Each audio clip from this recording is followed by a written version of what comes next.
Live your life within the moment, and don't go wait until the morning. You never know when it is over. All that I know is we'll get older.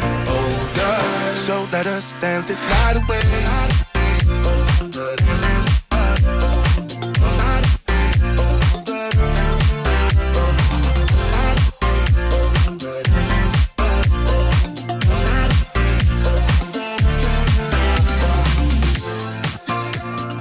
Move to the groove and the light that flickers. We get lost in the crowd, it's getting thicker. We get away from the drinks and chatter. Haven't said a word, but it doesn't matter. Feel the air get thinner. I'm standing in a blurry dream. No one else can see us. Live your life within the moment, and don't go wait until the morning. You never know when it is over. All that I know is we'll get older. So let us dance this night away.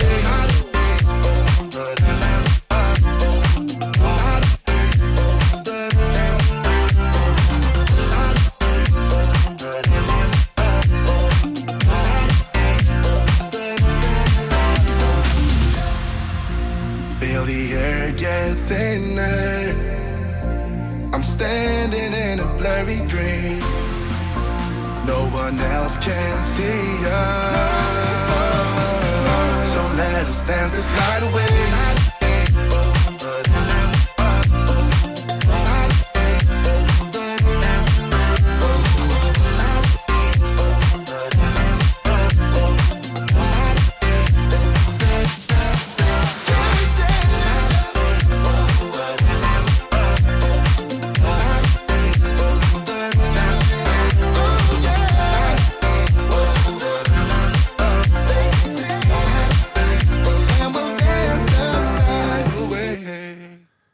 Good evening and welcome to Be More Super, live with myself, Brian, and my lovely co-host, Dan. How are you doing, Dan? Yeah, not so bad, not so bad. Still in the box room, surrounded by all the boxes, still not moved in yet. It's a whole thing. It's a whole thing. Oh, mate. But you know what? We were talking before we went live, and I've worked in London, and I don't know if it's still the same, but I used to go home each night feeling like I had a ton of dirt on me. Yep. The place is so dirty, it's unbelievable. What's it like living? Because you've gone from Brighton to now London. What is the things that have struck you, instantly about living in London? Okay, I'm gonna piss off some of your audience here now, Brian, and I'm sorry in advance. So I live in an area of London called Chiswick. Now this is a very it's a nice area, right? And the fact that my missus can walk down the road and, she's not going to get hassled and bothered and all the rest of it, unlike, Croydon, where I've lived before, right? You can, it's a nice area, but what comes with that is a certain type of person. So the person that I call the Croydon mums and the Croydon dads. Now, there's a few things that happen in Chiswick, Chiswick mums and Chiswick dads, right? There's a few things that happen. So you've got the, Chiswick mums, for example, right, all wear leggings, all carry yoga mats. They've got socks over the top of the leggings. They've got one of two coats on, something that if you're into your football, you'd understand if I said Arsene Wenger coat. But if I described it to you, it's one of those big, long puffer jackets. They're a thing. Yeah, the sleeping bag jackets, basically. Yep. Or the other one is what this new phenomenon that you find in middle class areas called a dry robe. Now, I don't know if you've come across these. These are coats specifically designed for those people that go swimming in the sea and they need something warm to chuck on because obviously when you get out, you're freezing. But Chiswick mums have decided that that's what they need. You know what I mean? They need that. That's what the soccer moms go and watch the football in. You know what I mean? That type of thing. And they all carry their coffee. Their 17-syllable coffee out in front of them. And the other one, which is going to be the contentious thing, and you're going to correct me on this, and I'm sorry in advance, Brian, is the dignityless dads. oh God, I can't. I remember one day saying to my father when I was about 8 years old, saying, "Dad, can I ride my bike when we walk to school?" And he said, "Well, no." I went, "Well, why?" He went, "Because I've got to bring your bike back." But when I see these dads bent over with the child, well, 4 or 5 year old little princess, and in one hand, and the pink scooter with the tassels on it in the other hand, bent over walking to school, you kind of want to go, Christ, what? Why didn't you just say no? When the kids said, "Can I take the scooter?" Why can't you just go, no? Because I know we're in an era now of, trying not to create a negative environment for the kids, and you want them to be as happy as they can and stuff like that. But bro, where's your dignity? Come on, man. Just walk to school with your kid. You don't need the scooter. And when she says, "Can I have it?" say no, because I feel like this area specifically is going to create a load of healthily, emotionally healthy kids and young adults that essentially can't do anything. That, because we're in a world of paying them a man to do it for us, and I worry for the future of this area. I really do. And now you're going to tell me off now, aren't you? Because I know you've got. No. You know what? I've never been to Chiswick. It sounds a posh place. Have you seen any famous people yet walking around? Ooh. Because the last time I went to London wasn't that long ago, and I must have saw about 8 or 9 just walking by, and I was like, "You're all right, mate." You know what I mean? I probably have. I know there's a few big names that live in the area. Someone listed them off to me the other day. I can't remember one, which is something I should have done before we came on this show. But yeah, there's definitely there's a few quid around here. Well, I've got an eye-watering rent, so that's nice, isn't it? You know what I mean? So I feel like I'm one of those. What do they call them in Titanic? New money people. Like I'm just trying to mix it with the rich kids, even though I'm probably the poorest in the area. Are you one of these people that you see these massive houses, but yet you see the cheapest car in the driveway because literally they've got this massive house, but they can't afford anything else? So are you eating pot noodles on a nightly basis? That's me right now. That's you know what I mean. But I tell you what, like there's a thing as well with I don't know if this happens in the north anymore, but you and I we were brought up in the 80s and we were in constant fear of being in that man's way. Get out of that man's way. Watch yourself. Be polite. Make sure you say please and thank you. But I've never noticed it so much as what I have in this area, where people are just either ignorant or stupid. I tend to do that back and forth, left and right thing more than I've ever done in my life before. Do you always go, oh, we're dancing? You know? No. I'm too miserable. I'm too London now. I just walk in a straight line. Oh, mate, do not change. But you know what? We're going to be talking about some entertainment news. Obviously, next week we've got Christina Bennington, who played Cortana. I made the mistake on social media and put that she was on tonight. So this is where we get all the watchers now dropping off. But she is going to be with us next week. But we've got some great news, some reviews to talk about. And the first thing I want to talk about is Bad Boys Ride or Die. Bad Boys Ride or Die. I've got the poster here. I've got to say, after the incident at the Oscars with Will Smith, all his work went on hold. And this film, I didn't think was ever going to be made. You see, thing is, I've got a love and a hate relationship with these films. Because, when you think to yourself, are they getting a bit too old?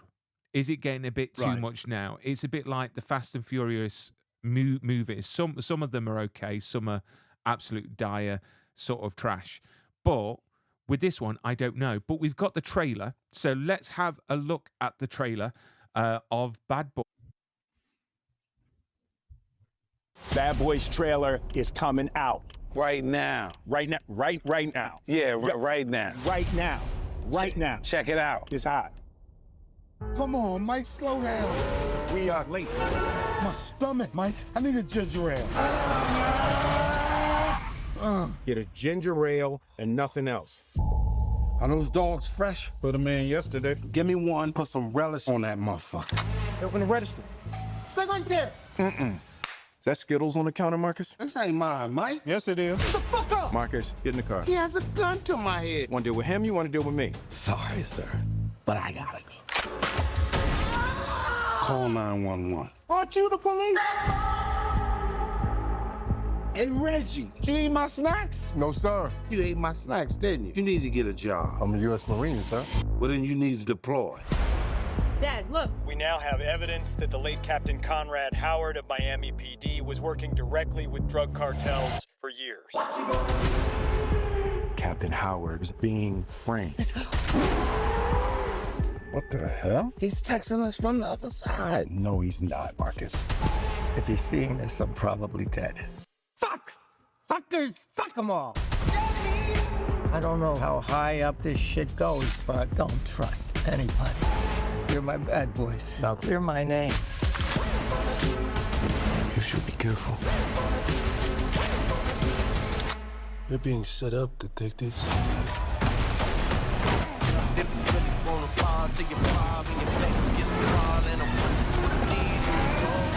We got 2 suspects, Lowry and Burnett.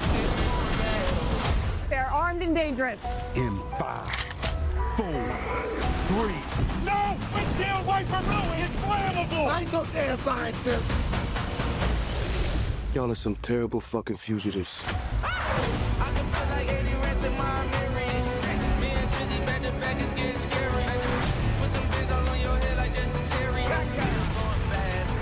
I need nasty Mike. Bad boy. I got this. What you don't do?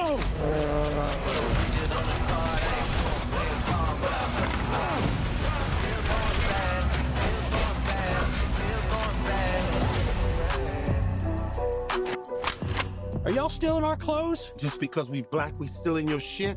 What? Look at your shirt. Why don't you sing us a little Reba song? Reba. Sing your favorite.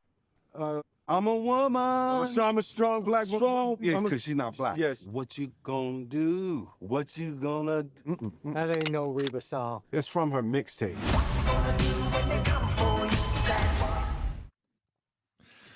So, good do you know Lord. what? I haven't watched that trailer yet. That was the first time I watched the whole Yeah, trailer. me too. Because I was thinking the last movie that they did, and Martin Lawrence is looking. I mean, Will Smith literally drinks from the fountain of youth. He never ages since Fresh Prince of Bel-Air. But Martin Lawrence looks like he's had a bit of a hard paper round. But saying that, I like it. I mean, that view, that camera roll where they stand up. It's like that proper Michael Bay sort of camera work. I just think it's fantastic. I mean, what's your first impressions of watching the trailer? Well, two things. One, I'm going to contradict myself really, really hard here now. So, on the typical Dan Fudge, and this is normally the way I'm going to fall on it, is that you're like, oh, you do this all the time, Hollywood. You're like, oh, what's the good bits of that movie? Let's just keep doing that. So there's many a throwback in that entire trailer, with Reggie, the sweeping shot, the skittles, you know what I mean, the arguing while they're about to F somebody up, you know what I mean, that type of thing. But there's a 15-year-old boy inside me going, that's exactly what we want, Dan. What are you talking about? This is amazing. You know what I mean? So, like, I'm kind of, it just purely taps into that nostalgia thing that hit me the first time I saw that, the Ghostbusters Afterlife, for example, where I was like, this is a terrible movie, but I don't care. It's amazing. You know what I mean? Like, The thing is, Jurassic Park does it to me. We need this film because recently all the movies at the cinema have been quite arty and very sort of off the wall, and I suppose I've missed a film like this.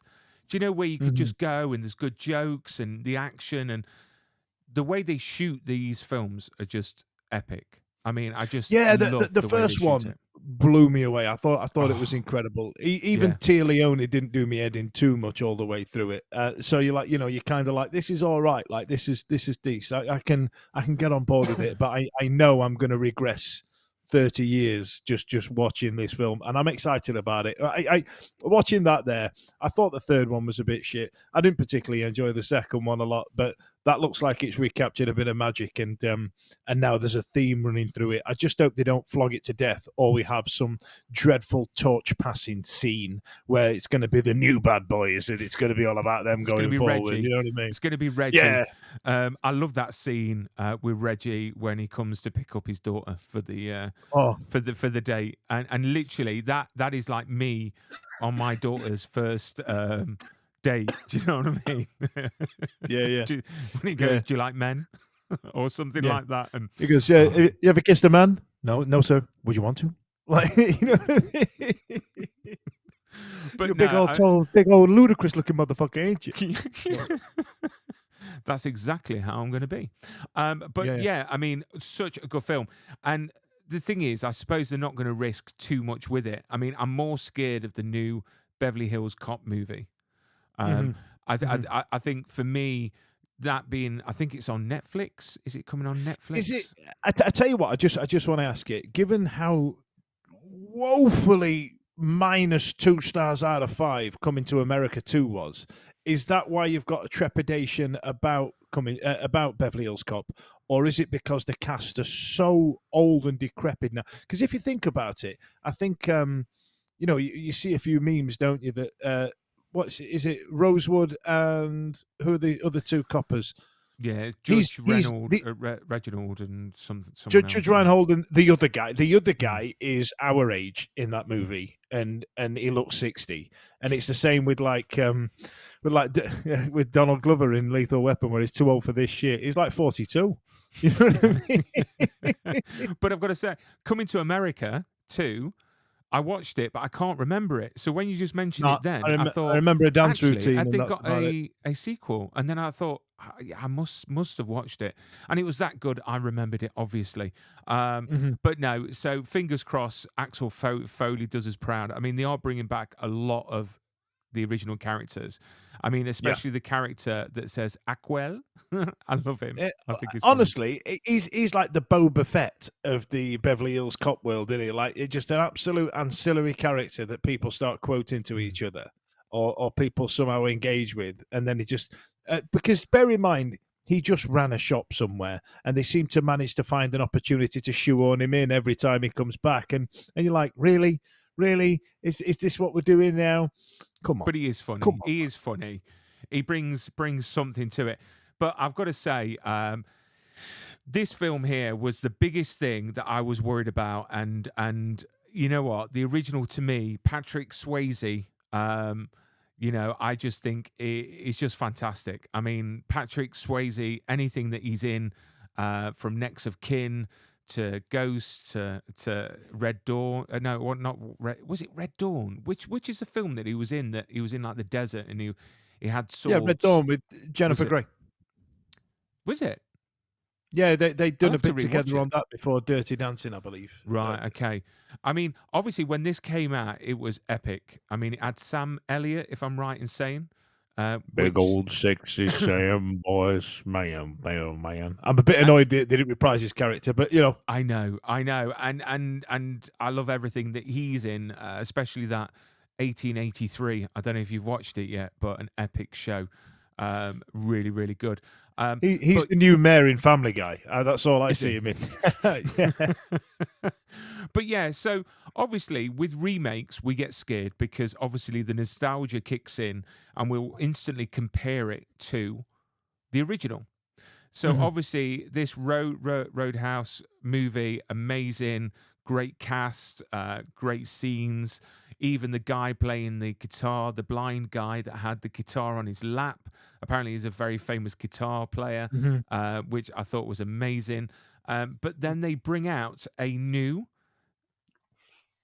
adaptation with Jake Gyllenhaal, who I can never say his surname, and Conor McGregor. Do you know what? When Conor McGregor was announced to be in the movie, I just thought this is going to be an absolute pile of trash because I don't like him. Everything about this movie before I watched it was wrong.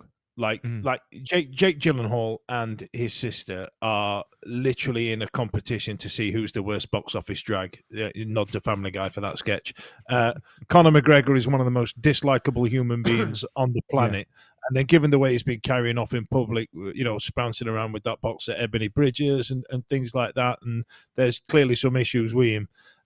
Everything about this movie on paper, even just remaking Roadhouse and making Gyllenhaal's character a UFC fighter, put me off. And I thought, God, this is going to be. But do you think they did that terrible. just to, because obviously the character of Dalton, they couldn't copy it from straight, like a carbon copy from the original. So obviously making him a UFC fighter is sort of bringing it to this era, I suppose. I'm really, excuse me. Really, they didn't, I suppose, focus on it too much, which I thought was good. No, do you know what? I flashbacks. thought it was done really well. I actually thought, you know what, that modernizes the character a little bit. The Roadhouse is a modern bar in the new movie. It doesn't have this slapstick comedy, because I don't know if you remember from the first one, the bear falling on the chubby lad comic relief geezer. It didn't have that in it, which it had a bad guy that you were genuinely terrified of, and then an even badder guy, and you're like, yeah, this is. I felt like it as a standalone movie. Let's say it was called, Booze House, and it was just about a bar. You'd have been like, this is a great movie. This is it was good fun. It was really enjoyable. Yeah. The first snippet I saw of this film was that fight scene towards the end with Gyllenhaal and McGregor, and they'd done some weird camera zooming. It's not like that at any other point in the movie. That's the only time they used this effect of zooming and past with the choreographed fighting, and the fights are quite brutal, right? And I watched it, and I even popped out a tweet saying, "This looks like utter trash. What have they done? This is absolutely awful." I finally watched it last night, and I actually really enjoyed it. I feel bad for enjoying it, but I tell you what it was. It didn't pretend to be anything that. It wasn't. It was just a fun movie. Yeah. I'm really surprised me. The only thing I didn't like about the movie was I think it was a bit rushed. You know, the relationship between Dalton and the daughter of the cop, the nurse. I thought that relationship was very, very rushed. It was like it's the same in the original though as well. Yeah, to be fair. I know, but it didn't feel like that. But this one did. But who knows? But for me, my favourite scene was at the beginning when he's slapping everyone, and he asks them, how far's the hospital? And I loved that biker guy that was just super nice. You know, the one that was over the top nice. His arm broke. Yeah, and but such a great film. But there's been a lot of stuff in the media about Conor. So when they did the press tours and the press junkets, people were making comments about they were worried about Conor McGregor because his demeanor and the way he was. Because we've all seen him in the news, we've all seen him on TV. It's this bullshit character that is larger than life and just comes across quite aggressive and sort of cocky. But I'm just going to play a bit of an interview that he did, and you tell me your honest opinion afterwards. I'm blessed to have entered into the movie alongside him. He was patient with me. He gave me guidance, and I just took it. We had a good rapport on set. He has 75 movies made. I have 75 bar fights made.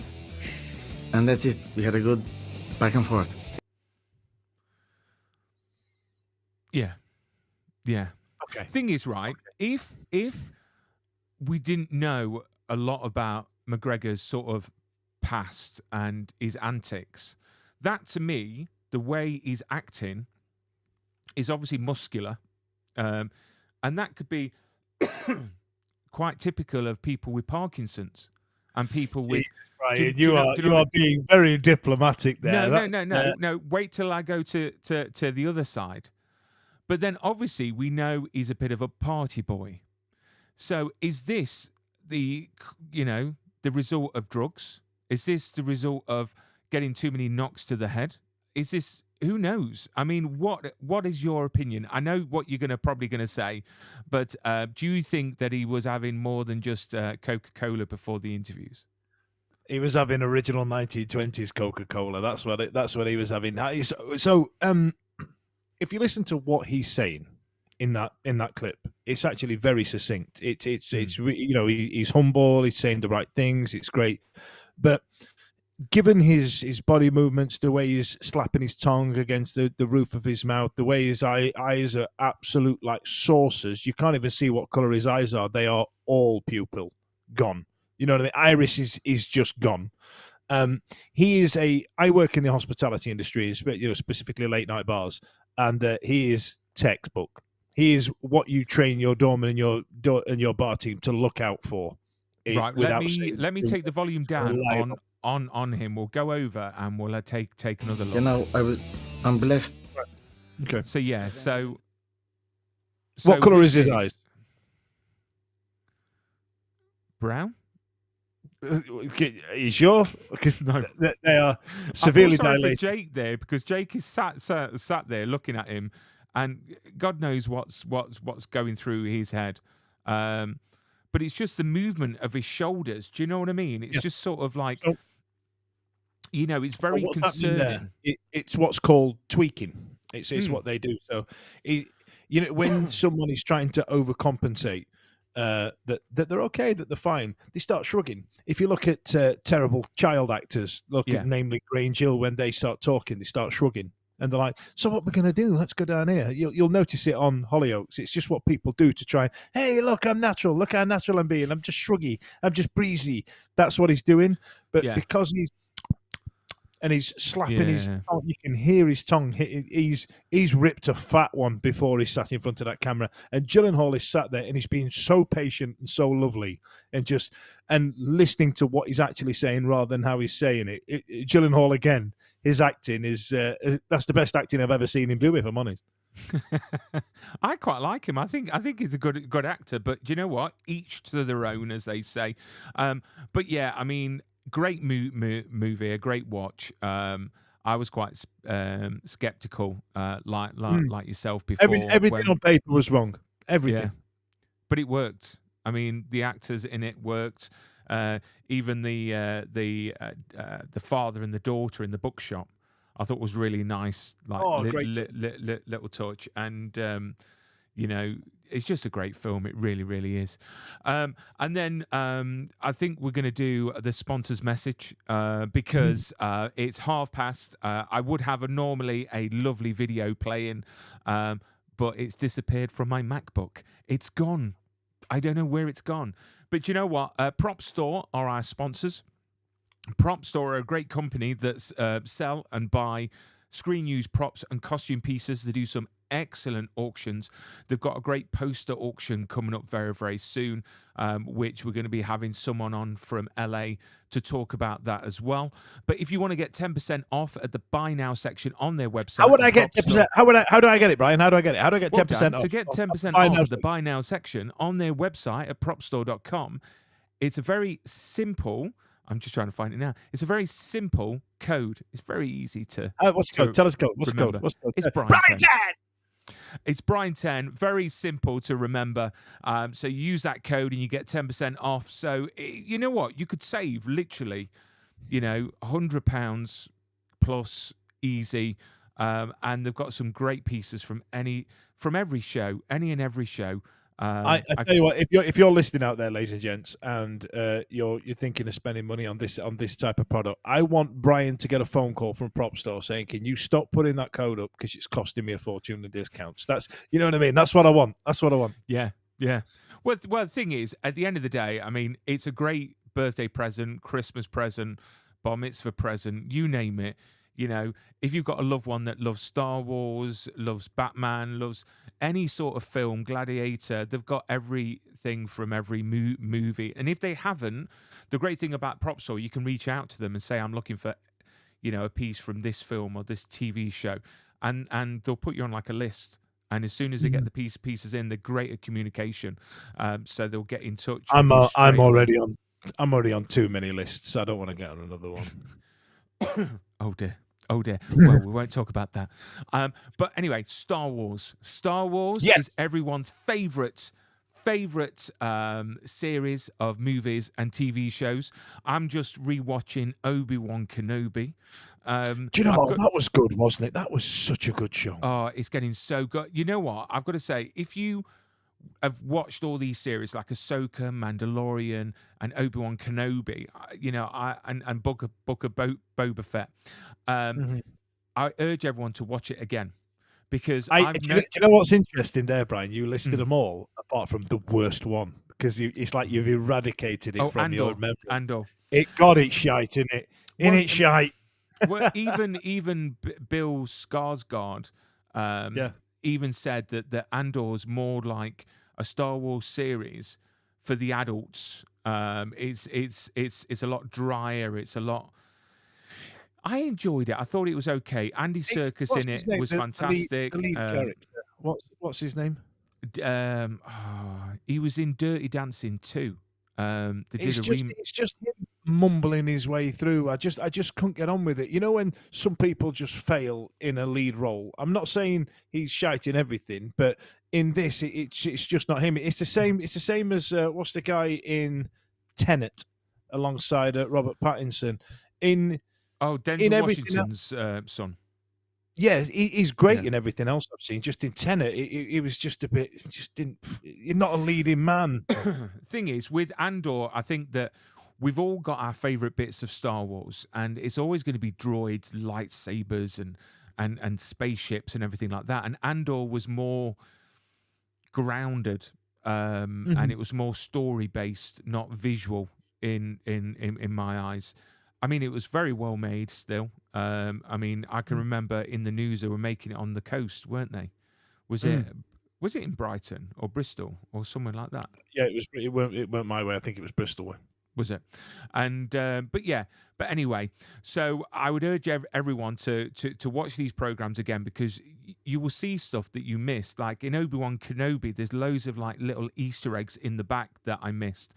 But there is a new series coming out in June called The Acolyte, and I'm looking forward to this because obviously this series is set in the High Republic era.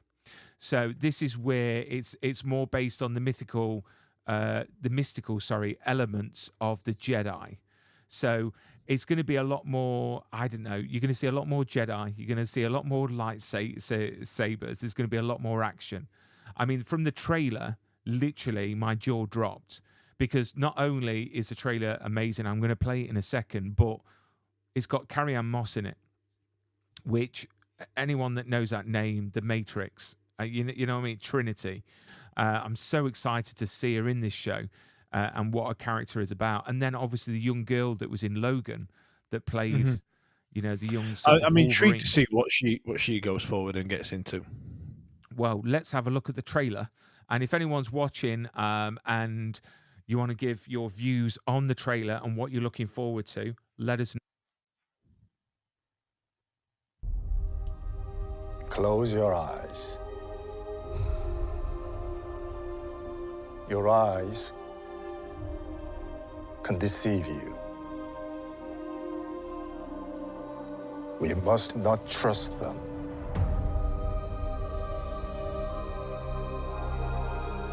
Tell me what comes into your mind.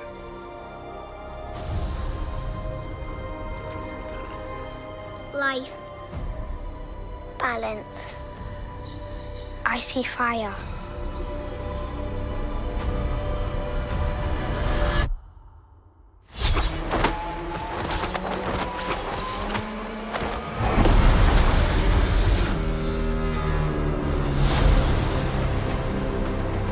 Someone is killing Jedi. It doesn't make sense. What happened? I sensed darkness.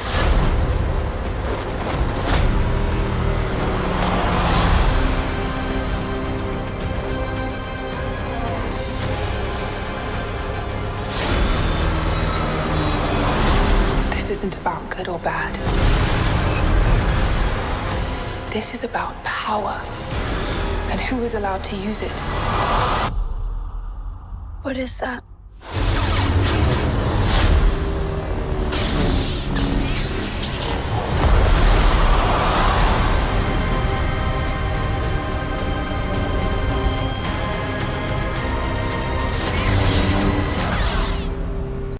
So So there we go, June the 4th, 2-episode premiere. What are your thoughts? Because I absolutely love that trailer. The fact that Carrie-Anne Moss is a Jedi, the fact that this is what we've been waiting for. Because since the Mandalorian finished with season 3, we've been sort of left our own devices with Star Wars, and oh man, we've waited so long for this, and I cannot wait. I tell you, the first thing I noticed was that post-COVID, the Japanese choreographed fighting has a stranglehold on everything right now. We've just talked about Roadhouse, we've just seen Shogun, we had that excellent Mortal Kombat movie come out, and it seems to be creeping in everywhere. Like there's a lot of that happening. You saw some powers from the Force that we've seen before, unlike in 1999 in The Phantom Menace, where we had the Force speed, and then we never saw it again. It never happened. Just you have Ewan McGregor and Qui-Gon just go, whoo, and you go, oh wow, that's a thing that they can do, and we never saw it again. But no, we actually saw some proper fight, and I did like the way Carrie-Anne's fight sequence was quite, lethargic. Yeah. You know what I mean? I really enjoyed that. I still can't work out what it's about, but there's just something that I just want to pick at with these Star Wars projects that keep coming out. I could do with an updated timeline. I know there's probably one knocking around, like, when is this set? When is this happening? Yeah. Who's the geezer I know with what you the red mean, because lightsaber? like at the beginning of like the Mandalorian, you saw like the the charred helmets of the stormtroopers. So you're thinking, right, when is this supposed to have happened? I mean, I'm sure if you go online, go on the internet, and put that in where it should be in the timeline, I'm sure it will give you like a guide. Because Obi-Wan Kenobi, of course, that does it very nicely, because it starts off with Leia and Luke and same with Boba Fett. Yeah, same with Boba Fett, because it's him coming out of the Sarlacc pit, right? Yeah. So you know that kind of where it is. But I just wouldn't mind a little visualized timeline, just a little 5-minute video. If Disney, if you're looking, can you just knock me together a little TikTok or something? Because I've got the attention span of a 4-year-old, and just see, just tell me when it is. But you're talking about these fighting styles, and remember that George Lucas always envisioned these Jedi to be fighting like that anyway. And we've seen a lot of that. I mean, with Ray Park as Darth Maul, and in majority of the films we see him fight like that. But I'm really looking forward to it. I miss shows that actually I look forward to weekly to watch, and I don't know if any of the viewers agree, but I'm the type of person that I'd rather wait a few weeks and bank a few of the episodes up, and then watch it as like one big movie.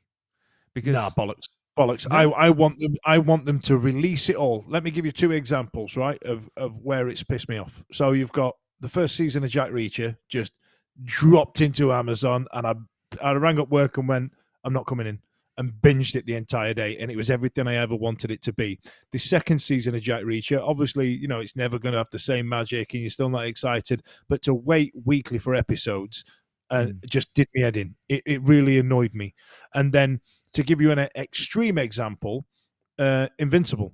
Like, does anybody care about this show anymore? Why is it taking a 6-month break? They already had the footage, and it came out about 3 weeks ago, and I'm like, I'll get round to it, I guess, at some point when there's nothing else on. Because in the meantime, I've got The Gentleman, Madam Web, oh my God, that is an awful movie, isn't it? But you know what I mean? There's just things that I've got. I need to get out of the way before I go, right, sod it must be Invincible time, right? I mean, they've gone to releasing them weekly now. I think, personally, is the fact that so many people are getting these 3 months trials that they would just get them, binge watch all these shows, and then cancel. So then it's a bit more nuanced than that as well, actually, Brian, and that's why we had the strikes as well. So the writers only get paid when the 3rd episode airs, or sort of something to that. There's some nuance about when the writers actually get paid and how much they get paid. So it actually saved the studios money by releasing it all at the same time. That's why Netflix did it in such a way. So if they if they drip feed it in, you end up paying more to the writers, I believe. I wish I knew the more, the official information on it, but I remember thinking, oh, that's what they were striking about, and then I went into a wormhole about it at 3 a.m., which is why my memory is quite sketchy on the subject. But no, I mean, obviously, I'll be watching. I don't think I can wait till after the June the 4th, but June cannot come quicker. Well, it can, because it's my birthday in May, and we're all getting a year older, and yeah, it's going so fast. It really, really is. Honestly, I've lost 5 years. It's just literally gone crazy. But do you ever think back? I mean, obviously, this is going off the topic of entertainment, but do you ever think about the olden days and when we were young, and when we was in Skeg Vegas, and what an awesome time that was, and not because of where it was, but the people we were surrounded by and the experiences we had. And it makes me sad that we can't go back in time. Yeah, it does, and I watched or read something about how it seems like the years are fleeting by, is because when you're in your early 20s and your late teens, like for example, you use Skegness an example there. A year at Skegness would have been, 5% of our lifetime. You know what I mean? And then now we're in our early 40s, late 30s, right? So there's an element there of a year doesn't seem as long anymore, and it's been like that now for about 10 years for me, because I've grown as a person. I this is the adult I'm going to be now for probably the rest of my life. You get to an age where you're not really learning anything new, but then you don't hit that until you're about 33, 34. So there's an element of that to it, because even at 20, like we were still young and stupid and didn't really know how the world worked. Yeah. But you take a 20-year-old now, and they're still sucking on their mummy's... Moving on. Pity. I'm going to say, but anyway, and before we bid farewell, Star Trek Discovery is back for its final chapter. I don't know if you watched the show, but I just think, for me, I mean, obviously you've got Star Trek Strange New Worlds, which is fantastic, which is just a great show. That is more an homage to the originals of William Shatner. But Discovery, it's just an awesome show. I mean, you've got Doug Jones in it. You've got Anthony Rapp, who's a great Broadway star, and he was in Rent. And you've got Shaniqua, who plays the main lead. This is the final season, and I can't believe it, but there is a voice actor called Elias Tufekis, his name is. And he does voices for quite a lot of games, especially Assassin's Creed.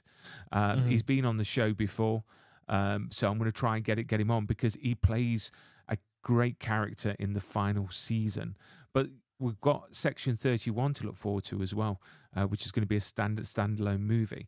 But let's have a look a bit of what we've got to look forward to in the last season, Season 5 of Star Trek Discovery.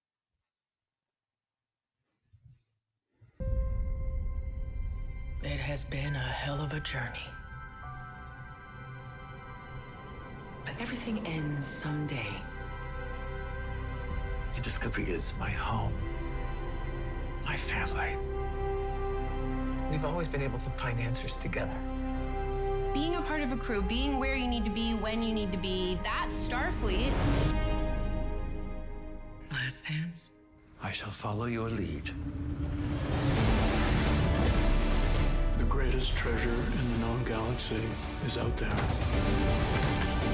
It's more important than you can imagine.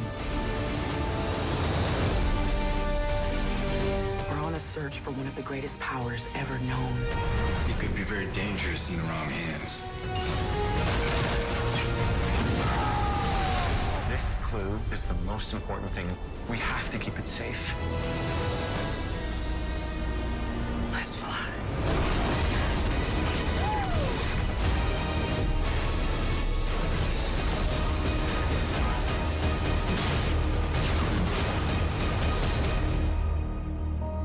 My crew, the family I found in Starfleet. we made a pretty good team.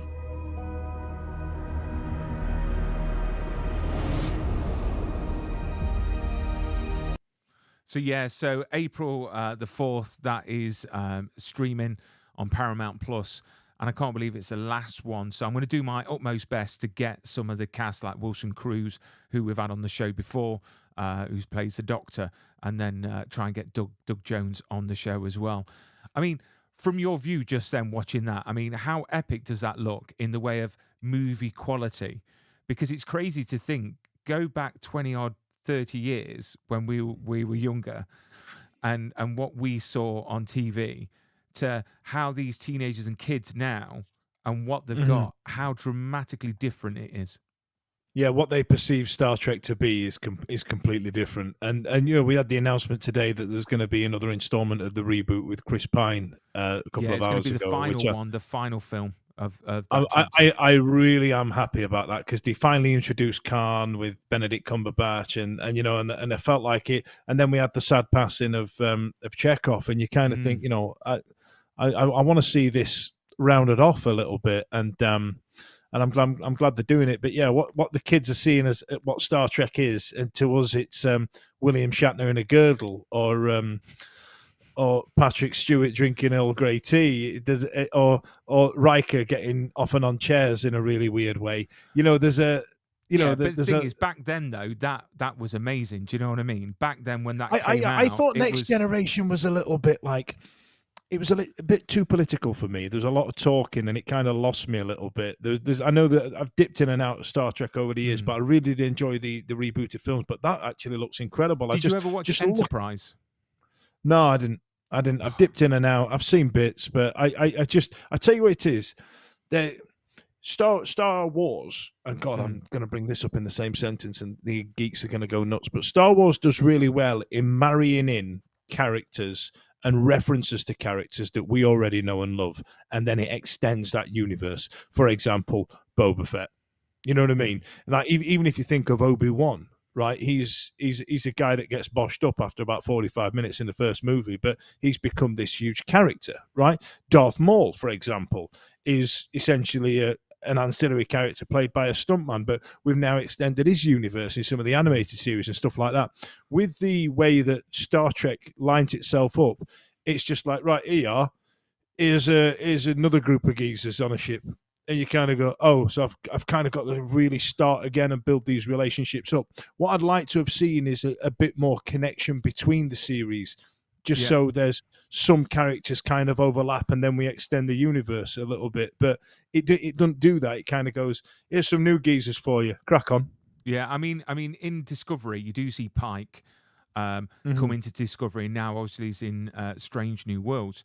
I just feel that with Star Wars, Dave Filoni and Jon Favreau, I think they've got this action plan. I think they've got this business plan of, I mean, you know, I was saying it the other day that they must have like a 10-year plan in place. Yeah. And what they do, they've got a hell of a whiteboard. It looks like the Pepe Sylvia meme. You know that from Always Sunny. But I think what they do magically is they do connect everything. Do you know what I mean? It's sort of everything marries up within that universe. And sadly, it doesn't with Star Trek. It's like all the shows are their own entity. Yeah, it's the Klingons different. Again. Oh, it's the Romulans again. Deep Space Nine, you had Next Generation, you had Enterprise, and maybe that's the reason why it's just not clicking. And also with Paramount and what they did with the licensing, with Discovery, which I thought was a bit off, where they pulled Star Trek Discovery off. I think it was Netflix at the time, and it was just before season 4 was going to come out. And then they said, no, you can't watch it. You've got to come on to Paramount Plus. And they took all the Star Trek content off Netflix completely, which I can understand if it's a licensing thing. But I just thought it was a bit harsh on the people that were subscribing to Netflix to then wait all that time. And then a week before, because I think that was the time that I was chatting to Wilson Cruz, and even he didn't realise that it was being pulled. You know, and he's one of the main stars. But we'll see. I mean, I have reached out to quite a few of the cast about getting them on to the show to talk about the final chapter in that. But some great news. I don't know if we mentioned it last week. I think I have now. Now I'm mentioning it about Snowpiercer, obviously coming back for season 4 on AMC. So looking forward to that. So I'm really pleased that show got saved. But yeah, I mean, that is really the news for this week. I mean, there's so much news out there. It'd be crazy. I mean, Mission Impossible adding new casts every single day, and is one of the actors that was in, I think, Ahsoka or Mandalorian. She was in, I forgot. She's in a film at the moment where she plays a bodybuilder with who's the annoying one from Twilight? All of them. That's not very nice. They're not all annoying, but the main one that's annoying was Kristen Stewart. The werewolfy one. Yeah, Kristen Stewart. Right.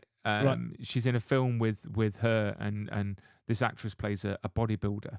It's a new film, but anyway, she's just been cast in Mission Impossible. So I'm looking forward to the next one. To be fair, I quite like them. It's my guilty pleasure. They're all sort of much, all the same. But I like Tom Cruise. He's my. I kind of like them. They've got better and better. The worst one by far is 2, but they have got better and better. Which and one's better. that one? Is that the one where he had long hair? Yeah, the one who's got long hair, and he's kind of he's doing a weird smile at the start, but it's because Dougray Scott's wearing a mask of his face, and that's the movie that he turned down the role of Wolverine to do, thinking that he was going to have a career on the back of this, and it just never landed. Yeah, I heard that, and who knows? But the rumors are that Henry Cavill is making an appearance in Deadpool. I don't know if that's true, as an alternative Wolverine. So I don't know. Anything with Henry Cavill, I'm absolutely in. I don't know if he would, because it's quite a high profile sort of character to. But what else has he got on? He's got nothing else on. Well, he's got that Guy Ritchie film, which looks amazing. It does look great, unbelievable, and it's got Rita in it, Alan Richardson. So, tick. There you go.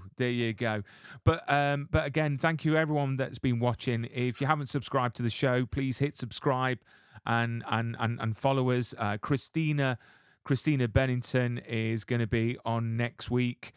She plays Cortina. Cortina. Do you know what? I saw a T-shirt at work the other day, and it's got a picture of a Cortina, and I thought to myself, I've got to buy that for the interview. Because you need that now. Yeah, but she plays Cortana, and she's going to be sending us some behind-the-scenes pictures. So we're going to be able to show them and talk about her experience on working on the show, and maybe try and get out of her any news about season 3, because nothing's been announced yet. And we need to be getting season 3 of Halo, because I want to find out what happens to Ackerson. Want to find out what happens to John and the other characters. But the Arbiter, such a great scene, really was. But so let me just take this off here. But any last words, Dan? Any last words to mention? Yeah, Madam Web, trash. The Gentleman, really good. Aaron Taylor Johnson as James Bond. I'm all right with it. If you've not seen Bullet Train, give it a watch. Oh, Bullet Train, excellent. Where Brad Pitt's fighting with the woman and he's stabbed. Anyway, brilliant film, fantastic film. Julia, looking forward to Christina. Do you know what? We are too. And I do apologise for anyone watching thinking that she was on this week. That is my mistake. I am man enough to put my hands up and say that is on me.